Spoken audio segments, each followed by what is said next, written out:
Hey guys, good afternoon. A different time today, but I hope I'm visible and audible to you all. So, we're gonna be discussing the top 100 images. This is the part 6 of that series. Just let me know in the chat if I'm visible and audible, and I'll start the discussion.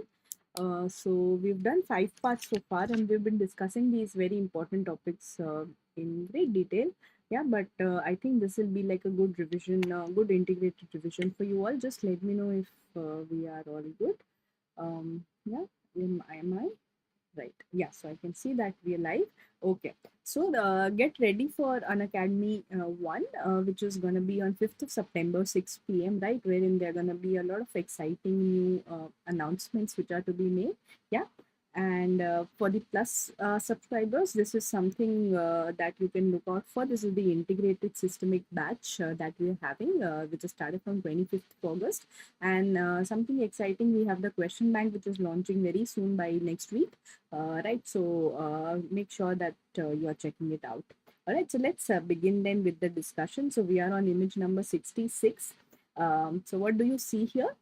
This is an MRI, right? This is a contrast enhanced MRI wherein you can see that there is this lesion which has a very typical shape, which is like an ice cream cone, isn't it? So you can see that this is the cone, and I mean, this is the ice cream scoop, and this is the cone of the ice cream, right? So this is a tumor which is located at the CP angle, isn't it? No, this will get over to day after tomorrow. Tomorrow we don't have a class. Day after tomorrow we'll be doing the final part. So this is the second last part, right? So this is the CP angle. So this is the pons and this is the cerebellum that you can see here. So this is the most common CP angle, cerebellopontine angle tumor. So what is the diagnosis when you see a CP angle tumor and you see that there is this very typical ice cream, ice cream cone appearance that you are seeing? Very nice. This is indeed the vestibular schwannoma, right? So vestibular schwannoma is going to be our diagnosis here. As the name suggests, what nerve does it arise from? It is going to arise from the vestibulocochlear nerve, and to be specific, it arises from the, most commonly, it arises from the inferior vestibular nerve.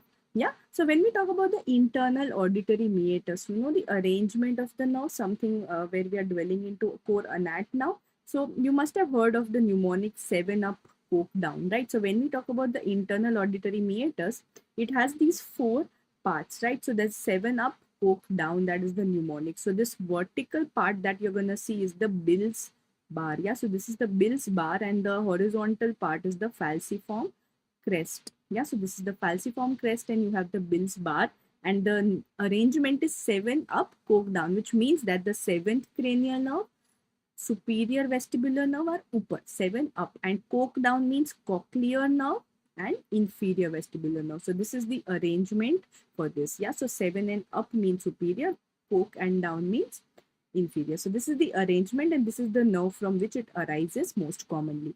So why this ice cream cone? Because in the CP angle per se, when the vestibulocochlear nerve is arising from the pons, there's a lot of room for it to grow. But when it enters the internal auditory canal, then it has to shrink down, right? So that is why it is the ice cream cone appearance that you're going to be seeing here in vestibular schwannoma. Apart from that, a few facts which are very important. Whenever you see this, you want to rule out what syndrome? You always want to rule out neurofibromatosis 2. So if there is a unilateral vestibular schwannoma, you either need a family history or you need other manifestations like MIS-ME. The mnemonic for NF2 is MIS-ME, which is multiple inherited schwannomas, either more schwannomas, meningiomas, or ependymomas, right? So either of these 3 you need for a diagnosis of NF2. But if you are seeing bilateral vestibular schwannomas, there is nothing else that you need. It is indeed neurofibromatosis 2, right? So this is something that you can remember as well. Apart from this, when we talk about the path of any schwannoma, very, very important, you're going to have 2 kinds of areas, right? So you have these cellular areas, which are your Antony A areas, which have the Verrucay bodies, and the acellular area, which is the myxoid area, is going to be Antony B.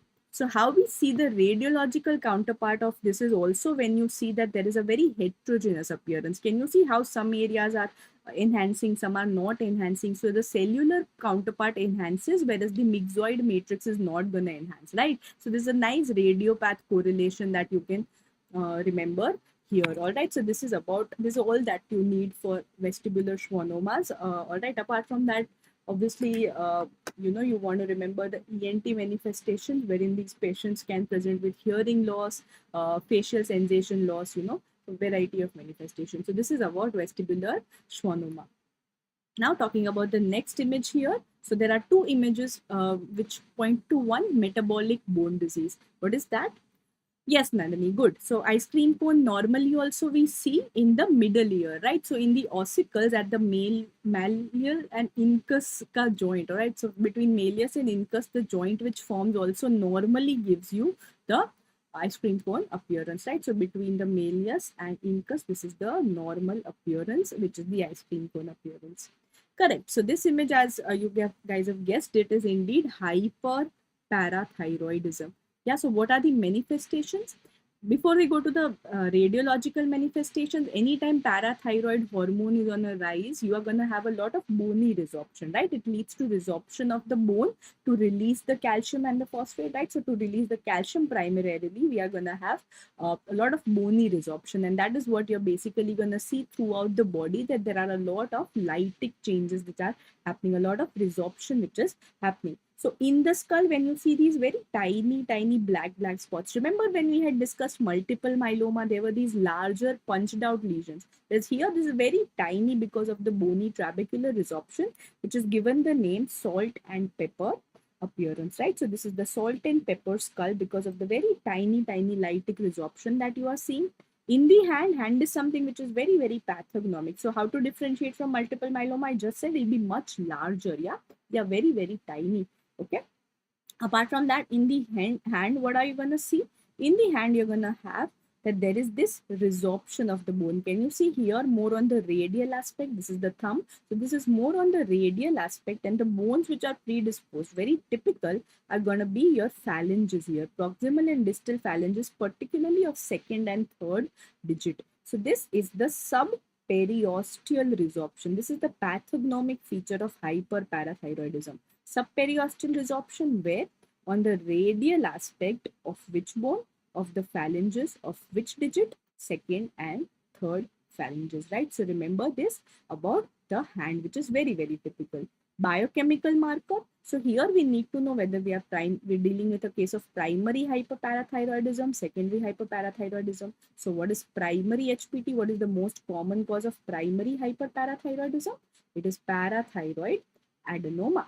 One more question comes, what is the best investigation to localize that which parathyroid gland is actually producing the parathormone? Remember, it is the SESTA-MIB scan. It's a nuclear medicine scan. It's a SESTA-MIB compound which goes and binds to the parathyroid cells. So SESTA-MIB scan is the best to localize.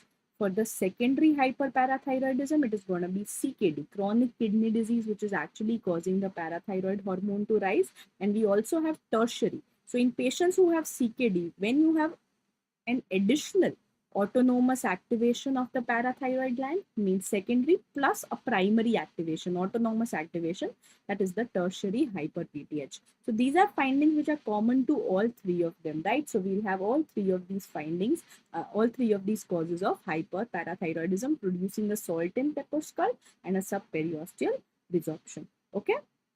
Psoriatic arthritis, we'll see a penicillin cup deformity, right? When there is this, basically you will have an arthritis, so a joint would be affected, which is unlikely in this case. So here you would have the bony tapering, and then there is this cup shape. So something like this, penicillin cup deformity.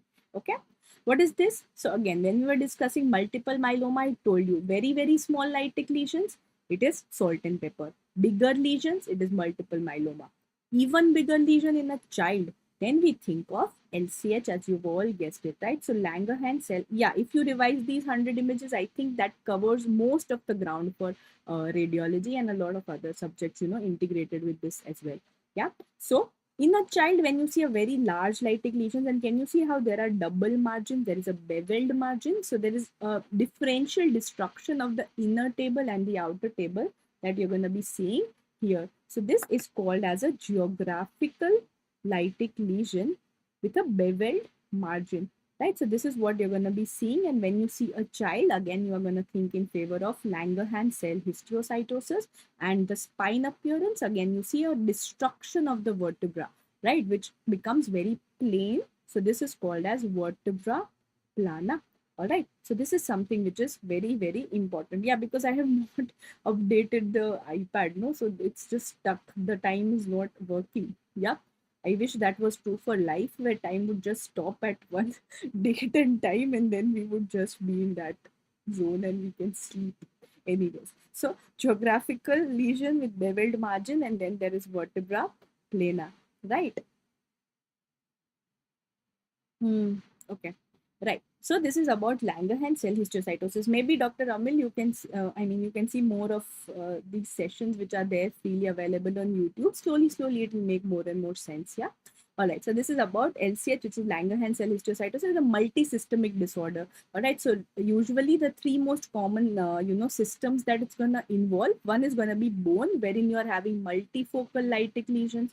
Apart from that, you can have liver involvement. You can have skin involvement in the form of these multifocal cutaneous lesions, which could either present like a blueberry muffin baby, multifocal petechial lesions, or there could be like a cradle cap or seborrheic dermatitis also. So it's usually a multifocal lesion. What question comes very, very cliched.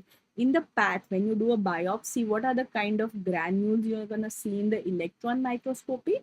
You all know these are the tennis racket granules, which are called as Burbeck granules, right? So you're going to be seeing on electron microscopy these Burbeck granules, which is a repeat question, right? So this is about that.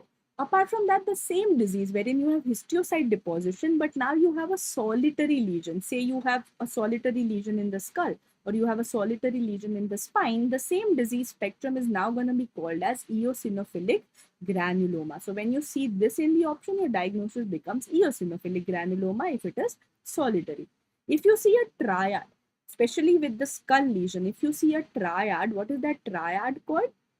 It's called as the Lederer sieve disease, right? So it's called as the Lederer sieve disease. And what is the triad that you're going to have here with the Lederer sieve disease? You're going to have basically one Calvarian lesion, which is the lytic lesion that you are seeing. You're going to have diabetes insipidus, and you're going to have proptosis because of associated lesions in the orbit. And this is what is referred to as the Hand-Schuller-Christian triad or the Lederer sieve disease. Yeah, so Hand-Schuller-Christian triad, Lederer sieve disease. So all of these names, remember, actually represent the same disease spectrum. Yeah, Hand-Schuller-Christian triad, and multisystemic disorder would be your Lederer sieve. All right, so these are all the same disease spectrum of LCH that you need to be aware of. Okay, so this is about LCH. One more skull so that we can see all of them as a pattern based approach. When you see not black, not lytic lesions, but now I'm seeing these sclerotic lesions, right? This is called as cotton wool skull. So this is the cotton wool skull, and the diagnosis that we're talking about is Paget's disease. So remember, Paget's disease is a disease which has multiple phases. It can have a lytic phase, it can have a blastic phase, and it can have a mixed burnout phase, when you are going to be seeing changes of both. So in the skull also, when it is a blastic phase, we'll see cotton wool skull. We can also see that the person says that the hat size is increasing. The typical description, hat size increasing, which is called as Tam O'Shanter sign. When we have a lytic phase, you can see a very large lytic lesion that is called as an osteoporosis circumscripta. So variety of changes in the skull. Apart from that, in the spine also, like you're seeing in this case, can you see how the periphery is blastic and the center is lytic? So both of the phases are seen here. This is called as the picture frame vertebra. Apart from this, what else can you have? You can have a completely white blastic vertebra, which is called as a ivory vertebra, isn't it? So all of these changes are possible in Paget's disease. Remember the biochemical manifestations of Paget's disease, wherein you're going to have calcium phosphate PTH. everything is normal, but there's an isolated rise in ALP. Very, very important, right? So whenever there's an isolated rise in ALP, always rule out Paget's disease. Apart from that, it tends to affect the elderly. Most common bone to be involved is the pelvis. And they can also ask you the complications. What is the patient now at risk of? So the patient can develop a secondary osteosarcoma. There can be a high output cardiac failure as well, because throughout the body a lot of bony turnover is happening, so that can lead to a high output cardiac failure as well, right? So this is all that you need to remember in a nutshell about Paget's disease. Okay, right. So what is this? Something that we have already talked about. What can I see? I can see a very white vertebra, like the ivory teeth of elephants. So this is called as the ivory vertebra. So one of the differentials obviously is Paget's disease, the blastic phase of Paget's disease. What are the other important differentials? The other important differential would be blastic metastasis. So what are the primaries which give rise to blastic metastasis? Very important. So in the males, you have to rule out an underlying prostate CA. In females, you want to rule out underlying breast CA. Breast CA, remember, can have both lytic as well as blastic, whereas prostate typically produces only blastic metastasis, right? So this is about the blastic mets. Apart from that, what are the other differentials that you want to consider? It can also be a Hodgkin's lymphoma, right? So lymphoma, very rarely leukemia also can give rise to this appearance, but Hodgkin's lymphoma is something that is quite typical. Okay, so remember these three differentials, usually they'll give you an odd one out here and ask you as an all except kind of question. Okay. Osteopetrosis, remember, will not show you an isolated ivory vertebra, right? That would be a differential where overall the bone density is increased. All of the bones in the body are appearing very white, all right? So then we don't call it ivory vertebra. It's a generalized increase in the bone density. Okay, so that is how osteopetrosis will appear. And one more typical typical appearance would be that when you have a bone within bone appearance, right? So you'll see a very increased white bone, and then you'll also see bone within bone kind of appearance, or a sandwich vertebrae that you are seeing in osteopetrosis. Okay, so that is about that. What is this? Barium swallow. A very typical spotter. इसमें ज़्यादा सवाल नहीं आते, comes as a diagnostic spotter image. So you can see how the esophagus is having all of these rings, no? So it's looking like a trachea. So this is called as a pseudotrachealization or pseudotrachea appearance. Very nice. This is feline esophagus, right? This is a previous year question. Yes, isolated ALP raised here. Yeah, as I said. So this is feline esophagus, which is associated with eosinophilic esophagitis. Yeah, so this is called as feline esophagus, seen in a condition which is eosinophilic esophagitis. Obviously, because it's eosinophilic, in the biopsy, you're going to see the presence of eosinophils, and it is associated. So you have to rule out underlying atopy or asthma, right? So other type 1 hypersensitivity, diseases are associated with this person. Okay, so they can give you this barium swallow and correlate it with a pathology image wherein you are seeing eosinophilic deposition, right? So remember feline esophagus, because this is like the cat's esophagus apparently, and this is eosinophilic esophagitis. Okay, so this comes as a direct spotter question. Okay, thank you so much, Vanessa. What do you see here? We're saying that there is a very typical barium swallow image, which is a corkscrew appearance. So this also comes as a direct, spotter. Corkscrew sign, which is seen in diffuse esophageal spasm. When the esophagus is under spasm and producing all of these tertiary contractions, right? So primary, secondary contractions of the esophagus. Primary contractions are the one which are your propulsive contractions. Any food that remains behind, the secondary contractions are also propulsive. But the tertiary contractions are your non-propulsive, very high intensity contractions that you're going to have, which are pathological in nature, that you're going to be seeing in the diffuse esophageal spasm. No, today just this one class. Yeah, I had some commitment at 4, so that's why I preponed it. Okay, so corkscrew sign, diffuse esophageal spasm. Again, it's a motility disorder, right? So what do you think should be the investigation of choice for this? It should be manometry, right? So manometry, just like achalasia cardia, manometry is also the investigation of choice for diffuse esophageal spasm. And this can also be referred to as what? As jackhammer. So the Chicago classification previously used to call it a jackhammer esophagus, right? So remember that these are basically the same entity. However, the diagnosis, the typical name that has stuck is diffuse esophageal spasm. Okay, so this is something about diffuse esophageal spasm. And one more thing, clinically, it can present with acute retrosternal chest pain. Yeah, so because the clinical features are like acute chest pain, this can sometimes, a lot of times, mimic MI, right? So it becomes a mimic of myocardial infarction. Remember that. Okay, so this is about DS. Here, if I give you history, this comes as a clinical integrated question. There's a young female who's having dry cough. The female is also having bilateral cheek swellings, and the chest x-ray here is shown to you. She underwent a chest x-ray which is shown. Apart from that, to help you, they can also give you lab features. Very typically, the ACE levels are going to be elevated. You're going to have hypercalcemia with hypercalciuria. Yeah. So what is the diagnosis? Very nice. This is indeed sarcoidosis. So sarcoidosis is a multisystemic disorder with presence of granulomas, right? So this is a granulomatous disorder wherein you're going to have a lot of systems which are involved. So you're going to have the glandular swelling, so bilateral, parotid, lacrimal glands can swell up. You are going to have a lot of lymph nodes also, right? So we use a staging system for the chest. Anybody can tell me the name of the staging system for sarcoidosis wherein we grade the findings which we see on the chest x-ray? So that is called as the Silsback or the Scadding classification. Yeah, both of these names are used. Silsback also happened to be the hypersensitivity test which was performed in the past. It's an intradermal test that used to be done. So both of these basically give you 4 things, right? So first and the most common finding that you will see is lymph nodal enlargement. And that is also something that we are seeing on this chest x-ray.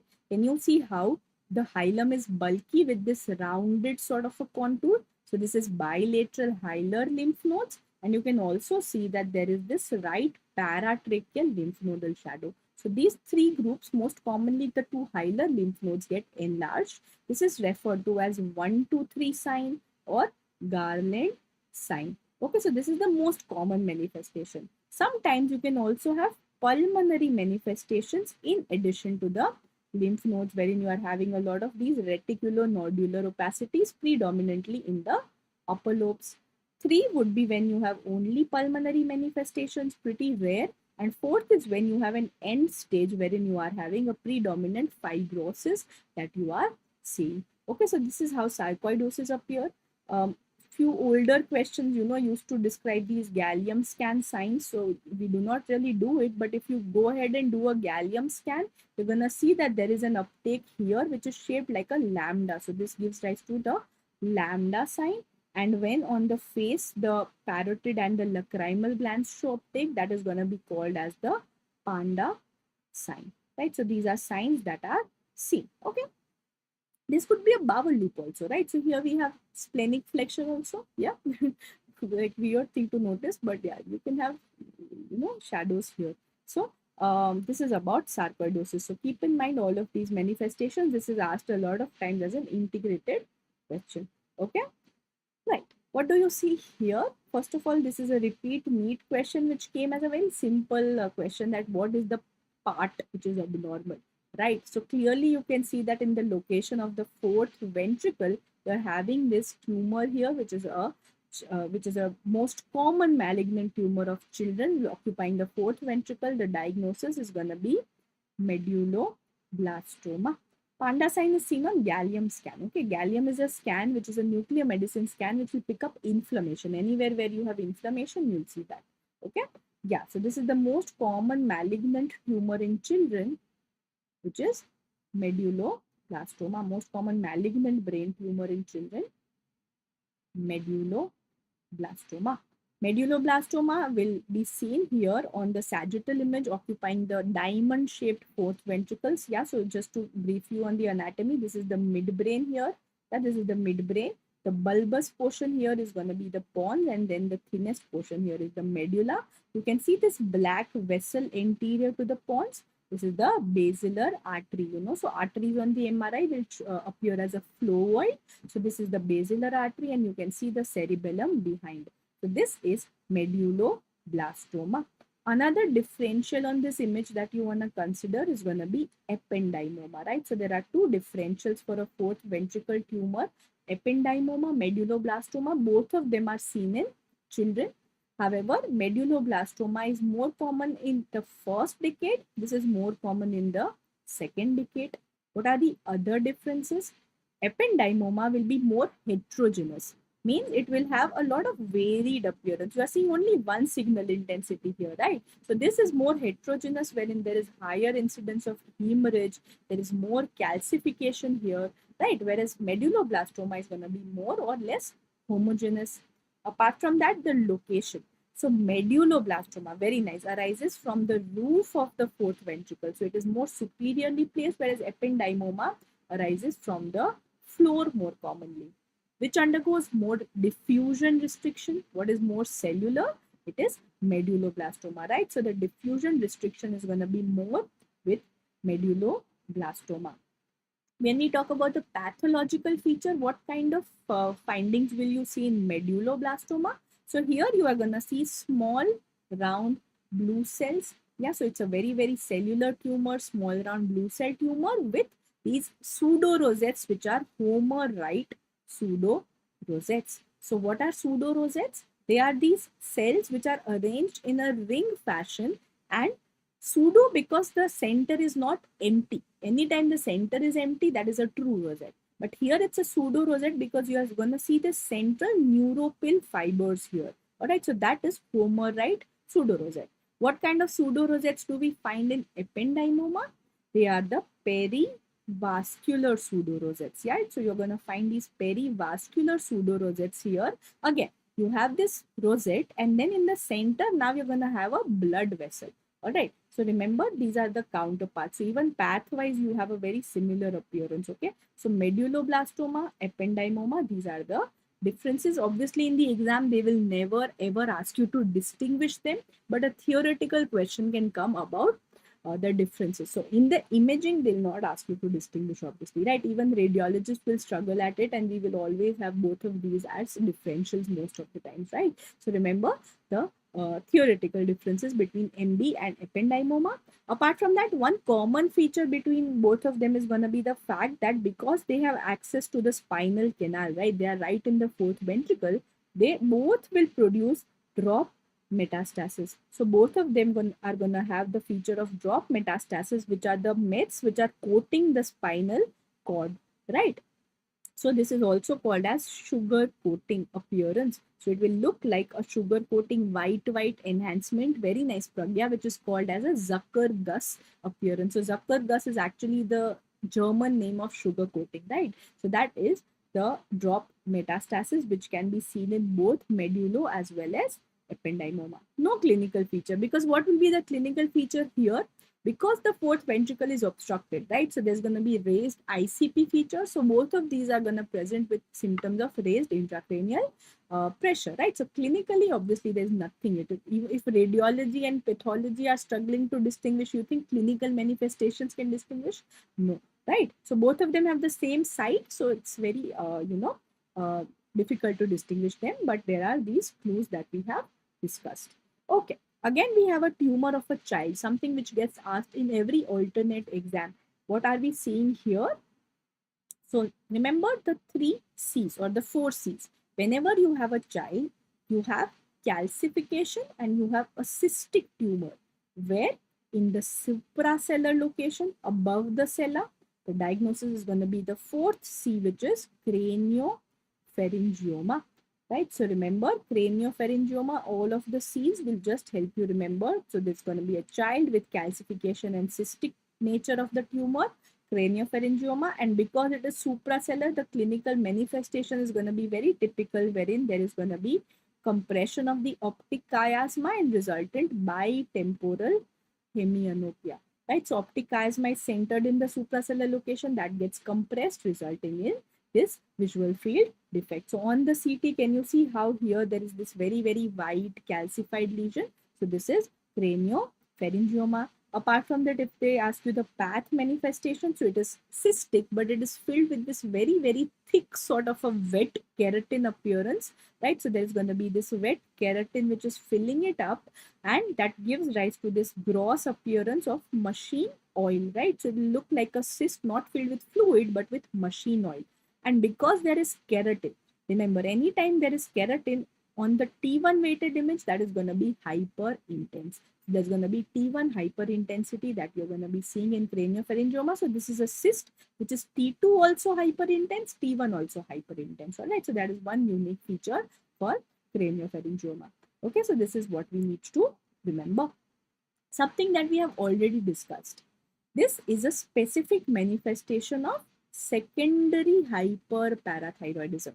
Common, we saw that there's going to be salt and pepper skull, there's going to be resorption, but something specific to secondary hyperparathyroidism, or also called as renal osteodystrophy, is going to be this rugged jersey spine. Right, so we are going to have this rugged jersey spine wherein you are having the presence of this white and black bands. You're having sclerosis as well as lysis. Okay, so this is about rugged jersey spine. Do you want to know why it's unique to secondary hyperparathyroidism? So when we go into the biochemical counterparts, when we compare primary HPT with secondary HPT, what is happening in primary hyperparathyroidism? Yeah, you remember I had posted when Zara has a similar like top and bottom like this. So I just posted one Insta meme. Anyways, so primary hyperparathyroidism, you have parathormone which rises because you have a parathyroid adenoma producing a lot of it. So that will lead to an increase in calcium and decrease in phosphate.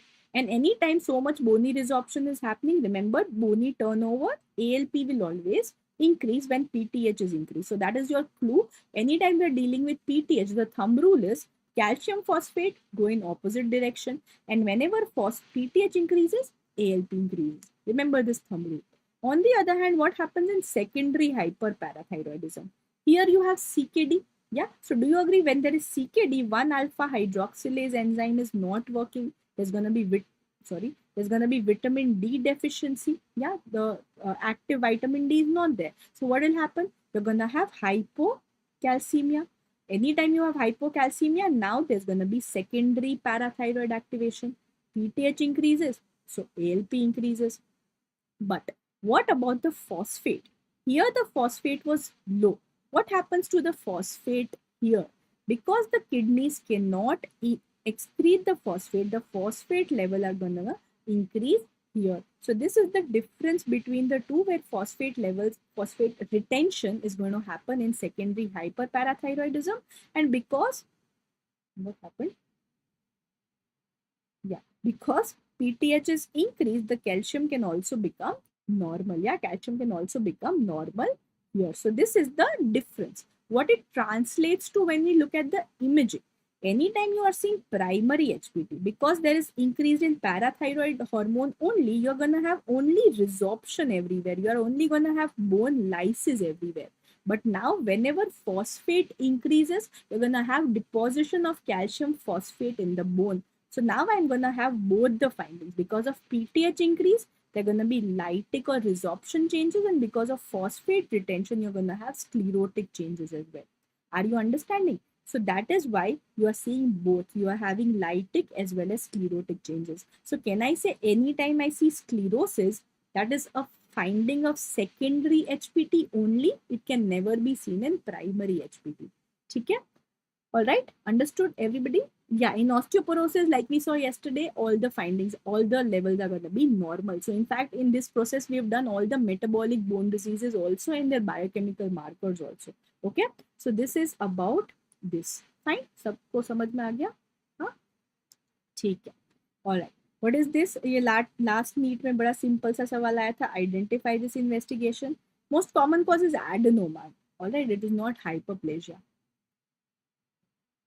Yeah, this is 18 FTG PET scan. Yeah, so this is not just a PET, but this is a hybrid PET CT. Can you see how there is a CT also underlying it? So this is a PET CT. The most common PET CT that we do is an 18 fluoride deoxyglucose PET CT, which is the investigation of choice to stage the metastasis in any disease, right? So whenever you want to stage the metastasis, PET CT is going to be your investigation of choice. So what we do here is, INI में आया था, ठीक है, one exam it came, no? So 18 fluoride is basically your positron emitter. Yeah, so positron emitter 18 fluoride है, and that is bound with deoxyglucose. So the concept of PET CT is the fact that anytime you have any malignancy or any metastasis in the body, it works via Warburg phenomenon. Have you heard the term Warburg phenomenon of tumors? Wherein the biochemical nature is going to be of anaerobic glycolysis. So they are reliant on anaerobic glycolysis, which means that they are very hungry for glucose, right? So when I inject glucose, do you agree? It's preferentially going to go into all of these cells which are hungry for glucose, yeah, which are your malignant or your metastatic cells, yeah. So we have this 18 fluoride deoxyglucose, which is going and getting trapped in all of the malignant cells. So now what's going to happen? Now the 18 fluoride is going to emit the positron, which will combine with electrons. Electrons की कोई कमी नहीं है. We have lots of electrons in our body. When this reaction happens, this is called as a disintegration reaction. When this happens, you're going to have release of two very high energy gamma rays perpendicular to one another. So two gamma rays get released, which are of 511 kilo electron volts. You don't need to remember this number, but these are very high energy gamma rays that are emitted from the patient. And we just have a PET scanner, which is going to detect that, okay, this is the point where it's coming from, and it's going to have this yellow color, which is called as SUV, standard uptake value. So this is called as a high uptake, or also called as an FDG avid lesion. Yeah, whenever you have these yellow lesions, right? So this is called as high SUV or avid lesions. Okay, and remember, the brain, the bladder, the kidney, they are not abnormal. This patient does not have brain mets. This is physiological uptake, right? So this is physiological uptake. This one here is abnormal, right? So remember, FDG PET, this is the concept, and this concept here has been given a name, which is called as annihilation coincidence concept, right? So annihilation coincidence. Why annihilation? Because this is the annihilation reaction. Coincidence because both of these gamma rays are released and detected at the same time. Yes, everybody, did you understand this entire concept behind 18 FDG PET? One more question which comes: what are the tumors which are not going to show you FDG avidity, which are not going to be picked up on FDG PET? So one very typical tumor is mucinous adenoceae. Anywhere you have a mucinous adenoceae, it is very notorious for not being picked up by PET CT. Apart from that, we can also have typical carcinoids. Repeat AIIMS question. So typical carcinoids are very well differentiated. So they are not going to be avid on a PET CT. Right, so I want you to remember these two. And in the lung, we have the bronchoalveolar carcinoma. If you know one variant of adenoceae, bronchoalveolar carcinoma, which shows you a lipidic spread. Do you remember butterfly fence like lipidic spread? That is your bronchoalveolar CA. So these are three tumors which typically do not show uptake on FDG, right? So this is a very important INI-CT question. It can come in INI-CT. Okay.